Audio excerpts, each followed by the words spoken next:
బంగారం, బ్యాంకులు, ఇతర ప్రైవేటు సంస్థల్లో ఉన్న విడిపించి కొనబడను. కొమ్మూరి గోల్డ్, ఆంధ్ర మరియు తెలంగాణ. నమస్తే, వెల్కమ్ టు మనం టీవీ. నా పేరు వలి. లైవ్ లో జాయిన్ అయ్యారు జనసేన పార్టీ రాష్ట్ర అధికార ప్రతినిధి అడ్వకేట్ రజనీ గారు. వారితో మాట్లాడదాం.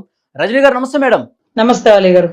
రజనీ గారు, మాజీ మంత్రి రోజా గారి వ్యవహార శైలి ఇవాళ ఆమె తమిళనాడులోని ఒక దేవాలయం సందర్శనకు వెళ్లారు. దైవ దర్శనం పూర్తయిన తర్వాత అక్కడ పారిశుద్ధ్య కార్మికులు మేడం అభిమానం కొద్దీ వాళ్ళు రోజా గారితో ఒక సెల్ఫీ తీసుకుందని వచ్చారు. అక్కడ వారు రోజా గారు ప్రవర్తించిన విధానం, హావభావాలు పూర్తిగా ఏ విధంగా చిన్న వర్గాల్ని చిన్న చూపు చూస్తారనేది చాలా స్పష్టంగా కనిపించింది. మీరు పారిశుద్ధ్య కార్మికులు కదా, కొంచెం దూరం ఉండండి, ఎస్ అక్కడి నుంచి సెల్ఫీ తీసుకోండి, దగ్గరకు కూడా రాలేదు మేడం. గతంలో కూడా ఇలాంటి పరిస్థితి ఒకటి గుర్తుకొచ్చింది. ఆ అధికారంలో ఉన్నప్పుడు కొంతమంది సమస్యలు చెప్పుకోవడానికి వస్తే మీరేంటి అక్కడున్నారంటే ఇక్కడ దగ్గరికి రండి, మేమేమన్నా ఎస్సీ ఎస్టీలు అనుకుంటున్నామా, ఎస్సీ ఎస్టీలు మేమన్నా అంటరాని వాళ్ళు అనుకుంటున్నామా, అక్కడున్నారండి, పర్లేదు రండి, ముందుకు రండి అని చెప్పి మాట్లాడిన వీడియోలు కూడా చాలా మంది గుర్తు చేసుకుంటున్నారు. అంటే ఎస్సీ ఎస్టీలు అంటే ఇంత చిన్న చూప రోజా గారికి? ఈరోజు పారిశుద్ధ్య కార్మికులతో ప్రవర్తించిన విధానం కావచ్చు, అంటే అధికారం పోయినా సరే అహంకారం కానీ చిన్న వర్గాల్ని ఇట్లా చిన్న చూపు చూడటం కానీ ఇంకా వాళ్ళు మర్చిపోలేదు. ఇదే చూస్తున్నారు మేడం. ఎట్లా చూస్తారు ఈ పరిణామాలని, ఈ ఘటనలను? సార్, గతంలో రోజారెడ్డి గారికి బాగా తలపొగరు ఎక్కువ అన్న విషయం మాకు బాగా తెలుసండి. ఎందుకంటే మెగా కుటుంబానికి తెలుసు ఆవిడ పుట్టు పూర్వతరాలు మొత్తం. ఏ రోజు అన్నదమ్ములు ఒక్కరు కూడా ఆవిడ గురించి ఎప్పుడు అసభ్యంగా ఒక్క పదాన్ని కూడా వాడలేదు. మొన్న మధ్య ఎప్పుడో బండారు గారు మాట్లాడిన తర్వాత ఇప్పుడు తెలిసిందా అంటే మాకు ఎప్పుడో తెలుసు అన్నటువంటి కొంతమంది. సో వీటి అన్నిటికంటే మించి అది ఆవిడ సొంత agenda, what ever it maybe. ఆవిడ ఏం చేసి రాజకీయాల్లోకి వచ్చిందో, ఏం చేసి సినిమా రంగంలో నిలబడిందో, వాట్ ఎవర్ ఇట్ మేబీ. ఎక్కడి నుంచి ఎక్కడికి వెళ్ళాను, నా పునాది ఏంటి, నేను దేని మీద నిలబడి ఉన్నాను. భూమి మీద నిలబడి ఉండి ఆకాశం వైపు చూసినా తప్పలేదు, కానీ నేను ఆకాశంకో వెళ్ళిపోవాలని భూమి మీద పునాది కోల్పోతే మాత్రం చాలా ఇబ్బంది పడతారండి. ఆవిడకి బాగా నోటి దురుసు ఎక్కువ, నోటి దోల ఎక్కువ. అందుకనే జబర్దస్త్ కిట్ లో పనిచేసే పాపం ఆది లాంటి వాళ్ళు, చమక్ చంద్ర, వీళ్ళందరూ సుడిగలిసి వీళ్ళందరూ ప్రచారానికి వచ్చినప్పుడు, లేకపోతే పవన్ కళ్యాణ్ గారి మీద అభిమానం వచ్చినప్పుడు మీరెంత, మీ బతుకులు ఎంత అనే పదాన్ని వాడింది. సో అప్పుడు ఆది గారు అనేవారు, మా బతుకుల గురించి ఎందుకులే మేడం గారు అని. సో ఈ రోజు ఆవిడ పరిస్థితి ఏంటి? నగిరిలో ఒక పెద్ద బంగ్లా కట్టుకొని చెన్నై పరిసర ప్రాంతాల్లో తిరుగుతుంది. ఇన్ని రోజులు సెల్వమణి గారిని తీసుకొని కనీసం తిరుపతి కొండెక్కన ఆవిడ ఈ రోజు చెన్నై గుళ్ళకి వెళ్తుంది. తిరుపతి కొండెక్కినప్పుడు ఆవిడ ఎప్పుడు భర్తను తీసుకొని రాలా, జగన్ రెడ్డి గారు ఎప్పుడు భారతి గారిని తీసుకొని రాలా, కోడాల నాని గారు ఎప్పుడు కుటుంబంతో రాలా, ఏది జగన్ రెడ్డి గారితో కలిసి వచ్చినప్పుడు. సో ఏంటో వీరికి ఉండేటటువంటి రిస్ట్రిక్షన్స్ మాకైతే తెలియదు. ఎనీవే, ఆ నోటి దురుసు తగ్గించుకోవాలి. తర్వాత మొన్న మధ్య ఒక సుమన్ టీవీలో ఒక ఛాలెంజ్ చేశారు, నేను ఒకసారి బయటకు వెళ్తాను, పవన్ కళ్యాణ్ గారిని ఒకసారి బయటికి రమ్మనండి, ఎవరి కోసం ఎక్కువ మంది అభిమానులు వస్తారో చూద్దాం అంటూ సుమన్ టీవీలో ఓపెన్ ఛాలెంజ్ చేసింది. కనీసం ఏ బలమైన పార్టీ అయినా పార్టీ ఆఫీస్ మీటింగ్లు పెట్టుకోవాలన్నా, పెద్ద పెద్ద నాయకులు వస్తున్నారన్నా లక్షల కోట్లు ఖర్చు అవుతుంది. కానీ మా నాయకుడు అటుగా వెళ్తున్నాడని తెలిస్తే, జస్ట్ క్యాజువల్ గా తెలుసుకున్నా కొన్ని లక్షల మంది జనం కుప్పలు తెప్పలుగా వస్తారు. వాళ్ళకి మేము బండిలో పెట్రోల్ కొట్టించాం, వాటర్ ప్యాకెట్లు కూడా ఇచ్చే పరిస్థితులు ఉండవు.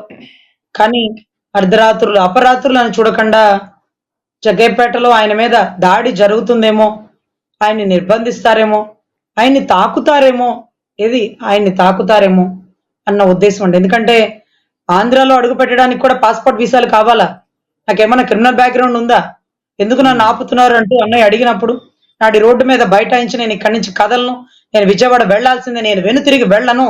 అరే నేను ఫ్లైట్ ఎక్కపోతే ఫ్లైట్ ఆపారు, నడుచుకుంటూ రావాలంటారా, పాదయాత్రలు చేయాలంటారా, నా వెహికల్ ఆపుతున్నారు అంటూ ఆయన నడి రోడ్డు మీద బైఠాయించినప్పుడు పెద్ద పెద్ద టాప్ మోస్ట్ పోలీసులు కూడా చెయ్యి పట్టుకొని, చూడండి, చెయ్యి పట్టుకొని వెహికల్ ఎక్కించలేకపోయారు.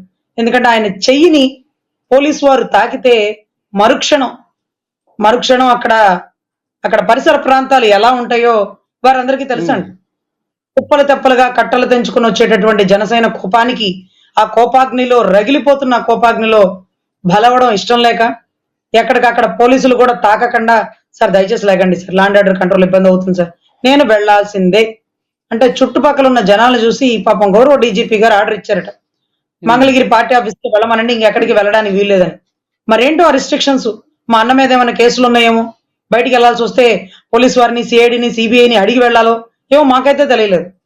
సో అటువంటి పరిస్థితుల్లో అన్న గురించి తెలిసి కూడా అటువంటి అన్నని, మీ అన్న వెళ్ళిపోయాడు రాజకీయాల్లోంచి, ఇక నువ్వున్నావు, నిన్ను కూడా నెట్టి పడేస్తారులే, లేకపోతే నువ్వెంత నీ బతుకెంత అని మాట్లాడిన ఆవిడ ఈ రోజు సెంటర్ లో మోడీ గారు పవనాలా తుఫానులా అంటూ, అంబానీ గారు ఏంటి ఏంటి నీ సక్సెస్ ఆఫ్ సీక్రెట్ అంటే, దేశ రాజకీయాల్లో రాష్ట్ర రాజకీయాల్లో జనసేన పార్టీ అంత కీలక పాత్ర పోషించింది ఏంటి, ఏంటి నీ గొప్పతనం, ఏంటి మీ సక్సెస్ కి సీక్రెట్ అంటుంటే నిజంగా నిజంగా నిజంగా మాకు కన్నీటి పర్యంతం అయిందండి.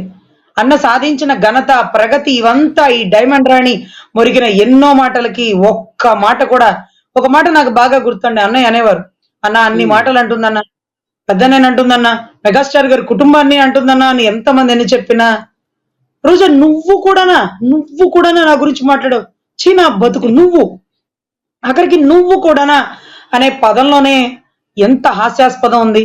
అసలు దానికి బూతులు అక్కర్లేదండి, దానికి అసలు బూతులే అక్కర్లేదు. ఆయన ఎంత వ్యంగ్యంగా నువ్వు కూడా నన్ను ప్రశ్నిస్తున్నావు అంటే, నువ్వు నీ బతుకు మొత్తం నాకు తెలుసు అని చెప్పకనే చెప్పారు, బతుకు మొత్తం నాకు తెలుసు అని. కానీ అదే పదాలు అధికారం పోయిన తర్వాత, ఓడిపోయిన తర్వాత అసలు రోజా గారు ఆంధ్రప్రదేశ్ లో ఉండలేదు, మొత్తం తమిళనాడు అటు ఇటు తిరుగుతున్నారు. కానీ ఇక్కడ ఎందుకని ఉండట్లేదు మేడం? ఇక్కడే రాజకీయాలు చేసిన వ్యక్తి, ఇక్కడ మంత్రి అయినా ఆమె ఎందుకు అసలు ఇక్కడ ఉండకుండా ఎందుకు పోతున్నారు? నగిరిలో భయభ్రాంతులైన పరిస్థితి అయితే ఉందండి. ప్రోటోకాల్ తీసుకొని నగిరిలో తిరగాలి, ప్రొటెక్షన్ పెంచుకోవాలి అంటే వస్తారు, పరువు పోతుంది. ఇప్పుడు పాపం గెలిచిన పెద్దిరెడ్డి గారు కూడా నాకు ప్రొటెక్షన్ ఇవ్వండి నా ఊర్లోకి వెళ్ళాలంటే అంటున్నారు. అదేంటి సార్, మీరు అక్కడ ఎమ్మెల్యేగా గెలిచారు, మీకు జనబలం ఉంది అంటే, జనబలం ఉందా జగన్ గారి బలం ఉందో తెలియని పరిస్థితి అండి. సో ఇక్కడ శత్రువులు ఎవరంటే వైసీపీ రెండుగా విడిపోయింది. ఇది ఇంపార్టెంట్ పాయింట్ అండి. ఎందుకంటే మొన్న మధ్య ఎవరో ఒక నాయకుడు కొడుకు కూడా మాట్లాడడం జరిగింది, పెద్ద పెద్ద వాళ్ళు పనికిమాల పార్టీలో చేరి పార్టీని ఇలాగా విధ్వంసం చేశారు అని. ఏదైతే నర్సరావుపేట మాచర్లకు సంబంధించినటువంటి, మాచర్ల కదండి, గురజాలకు సంబంధించినటువంటి ఒక ఎమ్మెల్యే, ఇది కాసు మహేష్ రెడ్డి అనుకుంటా, కాసు మహేష్ రెడ్డి గారు మాట్లాడుతూ చెప్పారు, మధ్యలో వచ్చిన వాళ్ళ వల్ల నాశనం అయిపోయింది పార్టీ, ముందు నుంచి వచ్చిన వాళ్ళు జాగ్రత్తగా కాపాడుకుంటూ వచ్చారు, ఈ రకంగా జనాల మీద దాడి చేయడం, వ్యక్తిత్వ హననం చేయడం, దీనివల్ల పార్టీ పడిపోయిన పరిస్థితి వచ్చింది, ఈ పార్టీ ఓడిపోవడానికి వాళ్లే కారణం అంటూ కూడా ఇండైరెక్ట్ గా డైరెక్ట్ గా ఇచ్చేసారు. ఇప్పుడు వైవి సుబ్బారెడ్డి గారికి విజయసాయి రెడ్డి గారికి జరుగుతున్నటువంటి డిస్కషన్, విజయమ్మ గారిని కూడా వైజాగ్ లో గెలవనివ్వలేదండి. వైజాగ్ లో అరకు పరిసర ప్రాంతాల్లో గంజాయి పంట విచ్చలవిడిగా పండుతుంది, కంటైనర్ కొకైన్ హెరాయిన్ ఇచ్చేస్తుంది, ఇవన్నీ కూడా తిరగదోడుతున్నారండి. కానీ వీటన్నిటి గురించి కాదండి, ఈరోజు విజయసాయి రెడ్డి గారి మీద ఎలిగేషన్ వచ్చినప్పుడు మరెందుకు రోజక్క అక్కడ నుంచి ప్రెస్ మీట్ ఇవ్వకుండా భర్త సెలవమణి గారితో ఉళ్ళు గోపురాలు దిగేస్తుంది, ముక్తి కావాలంటుందా, అతి తొందరలో కేసులో ఇరుక్కోకుండా ఉండాలని ప్రార్థిస్తుందా? తప్పు ఈ చోట కర్మ ఈ చోటే అంటారు చూడండి.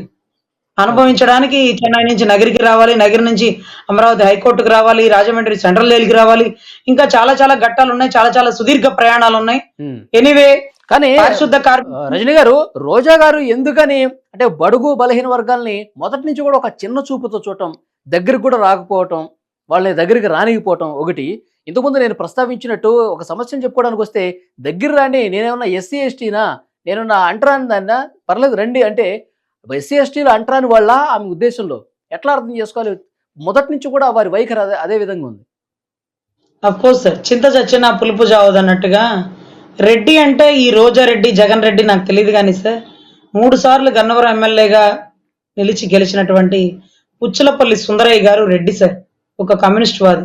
కానీ పేరు చివర తోకలెందుకు, ఊరు చివర పాకలెందుకు అంటూ పేరు చివర రెడ్డిని పక్కన పెట్టి పుచ్చలపల్లి సుందరయ్య అంటూ కమ్యూనిస్ట్ వాదాలు నింపుకున్న వ్యక్తి తరిమెల నాగిరెడ్డి గారు సార్. ఆయన ఇంటి పేరు తరిమెలేమో అనుకున్నాను, కాదు సార్, ఆయన ఊరి పేరు తరిమెలట. అంత గొప్ప వ్యక్తి, కమ్యూనిస్ట్ ఆదర్శాలతో ఈరోజు చిన్న వయసులోనే ఆస్తులు పంచి, తండ్రి తప్పు చేసినా తండ్రి పీక మీద కత్తి పెట్టి కమ్యూనిస్ట్ ఆదర్శాలు నెలకొల్పినటువంటి వ్యక్తి. సో ఇటువంటి రెడ్లను నేను చూశాను, కానీ ఇదేం రెడ్డి సార్? ఈరోజు ఎస్సీ ఎస్టీ వాళ్ళంటే అంటారాని వాళ్ళ, మేమేమన్నా ఎస్సీ ఎస్టీలు అనుకున్నారా? రండి అంటే ఎస్సీ ఎస్టీలు అయితే రాకూడదు మరి. ఇంకా అంటరానితనాన్ని దూరం పెట్టడానికే కదా అంబేద్కర్ గారి పాపం రాజ్యాంగంలో కీలక పాత్ర వాళ్ళకంటూ పోషించింది. ఈరోజు పెద్ద పెద్ద ఆఫీసర్ హోదాలో ఉన్న వాళ్ళు ఈరోజు అసలు ఒక పాయింట్ గుర్తొస్తుంది సార్, మత్స్యకారులు అన్న వచ్చినప్పుడు పైనుంచి బోట్లోంచి దూకేసి నీళ్ళలో తడిసిపోతుంటే అన్న చూశాడు, మీరు ఒక పెద్ద స్పోర్ట్స్ లాగా ఉన్నారా, మీరు ఒక పెద్ద ఈతగాళ్ళు, మీరు ఇంత గొప్పగా ఈదుతున్నారా, అంటూ మత్స్యకారులని తడి బట్టలతో గట్టిగా వాటేసుకున్న దృశ్యం మాకు తెలుసు సార్. అవును. ఈరోజు ఆడబిడ్డల్ని అమరావతి రైతులను హక్కును తీర్చుకున్న దృశ్యం మాకు తెలుసు సార్. దాంట్లో ఎస్సీ ఎస్టీలు అసలు ఆయన కులాలకి ప్రాధాన్యత ఇవ్వరు అనడానికి సార్. ఆయన ఏదైతే కౌలు రైతులు చనిపోయినప్పుడు ఆత్మహత్య చేసుకున్నప్పుడు అన్నా దాంట్లో ఎక్కువ మంది వైసీపీ వాళ్ళు ఉన్నారన్నా అంటే వైసీపీలు ఏంటి, టీడీపీ ఏంటి, వైసీపీ ఏంటి, జనసేన ఏంటి? ఈరోజు రైతు చనిపోయిన కౌలు రైతులు ఆత్మహత్యలు చేసుకున్న ప్రతి ఒక్కరికి ఇవ్వండి. దళితులన్న వాళ్ళందరూ జగన్ గారి వైపే ఉంటారంటే అరే కులం ఏంటి, మతం ఏంటి? అన్యాయం జరిగినప్పుడు పోరాడడానికి, అన్యాయం అయిపోయినప్పుడు వాళ్ళకి సహాయం చేయడానికి నేను అవన్నీ చూడను అంటూ ఒక మత్స్యకారుడిని అసలు నదిలో దూకి తడిచిపోయినటువంటి మత్స్యకారుని హత్తుకున్నప్పుడు మట్టి మీద ఆయనకుండే చిత్తశుద్ధి ఏంటి, మనుషుల మీద ఆయనకి ఇచ్చేటువంటి ప్రాధాన్యత ఏంటి, ఇవన్నీ కూడా తెలుస్తున్నప్పుడు ఇలాంటి రాజకీయ నాయకులు ఎందుకు సార్ ఆయన బాటలోకి వెళ్ళలేకపోతున్నారు? సిగ్గనిపించట్లేదా? ఎస్సీ ఎస్టీలు అంటే మీరు దూరంగా ఉండాలి, ఎస్సీ ఎస్టీలా నేనేమన్నా, నువ్వు రెడ్డి పుట్టక పుట్టావనే కదా నీకు ఈ పొగరు? ఏంటి నీ కులంలో గొప్ప? నీ కులంలో ఎంతమంది గొప్ప వాళ్ళు పుట్టారో తెలుసా? కోట్ల విజయ్ భాస్కర్ రెడ్డి గారు, కాసు బ్రహ్మానంద రెడ్డి గారు, వీళ్ళందరికంటే మించిన పోటుగత్తవా నువ్వు? వాళ్ళని తప్పు అని దూరం పెట్టడానికి అంబేద్కర్ గారి రాజ్యాంగం తెలియదా నీకు? నీకు ఓట్లు కావాలంటే మాత్రం ఎస్సీ ఎస్టీలు రావాలా? నీ పక్కన సెల్ఫీ దిగడానికి పనికిరారా? నీ దగ్గర నుంచోడానికి పనికిరారా? వాళ్ళు అంటరాని వాళ్ళని నువ్వు రెండోసారి మూడోసారి ఓడిపోయినా గానీ అదే పదం వాడతావా? సిగ్గనిపించట్లా? నువ్వు ఆంధ్రాలో లేవు, తిరగలేవు, ఆంధ్రాలో తిరిగే ధైర్యం లేదంటే నీకంటే వాళ్ళు నయం కదా. అశుద్ధాన్ని శుద్ధి చేస్తారు, మరి నువ్వేం చేస్తున్నావు? అశుద్ధాన్ని క్రియేట్ చేస్తున్నావు. నీకు వారికి తేడా లేదా? నీకంటే వాళ్ళే గొప్ప. డిగ్నిటీ ఆఫ్ లేబర్ అనేది గుర్తుపెట్టుకోవాలి సార్, తప్పది. సో ఖచ్చితంగా ఆవిడ ఏ పరిస్థితిలో ఉంది? ఏదైతే జబర్దస్త్ వాళ్ళని నువ్వెంత, నీ బతుకులెంత అని మాట్లాడింది, పవన్ కళ్యాణ్ గారిని దూషించింది, మెగా కుటుంబాన్ని, ప్రతి ఒక్కరిని తక్కువ స్థాయితో చూసేటటువంటి ఓసి కేటగిరీలో ఉండేటటువంటి రోజారెడ్డి గారు దళితులంటే తక్కువ వాళ్ళు కాదు. వాళ్ళు సమాధానం చెప్తారు, సరైన సమాధానం చెప్పినా గానీ నీకు సిగ్గు రాలేదు, ఇంకా నీలో మార్పు రాలేదు, కుక్కతో ఒక వంతకర్రలాగా రాష్ట్రంలో తిరగలేక పక్క రాష్ట్రంలో తలదాల్చుకున్నా సరే నీ బుద్ధి మారదు అని మరొక్కసారి నిరూపించారు డైమండ్ రాణి గారు. నువ్వు కూడా రోజా నా గురించి మాట్లాడుతున్నావు, నువ్వు ఆఖరికి నువ్వు అని నా అన్న ఎందుకు అన్ని సార్లు నువ్వు అన్నాడో, నువ్వు ఎక్కడెక్కడ కనపడ్డావో, ఎక్కడెక్కడ రంగ ప్రవేశం చేసావో ఇవన్నీ అన్నకు తెలుసు. కానీ అవి నోరు విప్పి నీ స్థాయిని దిగజార్చాడు కాబట్టి నా అన్న ఎప్పుడు ఆ స్థాయిలో ఉంటాడు, నువ్వెప్పుడు ఈ స్థాయిలోనే ఉంటావు. నువ్వింతే, నీ బతుకింతే అని రాష్ట్ర ప్రజలు నీకు సరైన సమాధానం చెప్పారు, నిన్ను ఓడించి. చూద్దాం మేడం, రోజా గారు ఇకనైనా తన పద్ధతి వైఖరి మార్చుకుంటారో లేదో చూడాలి. Thank you very much Rajani garu. నమస్తే.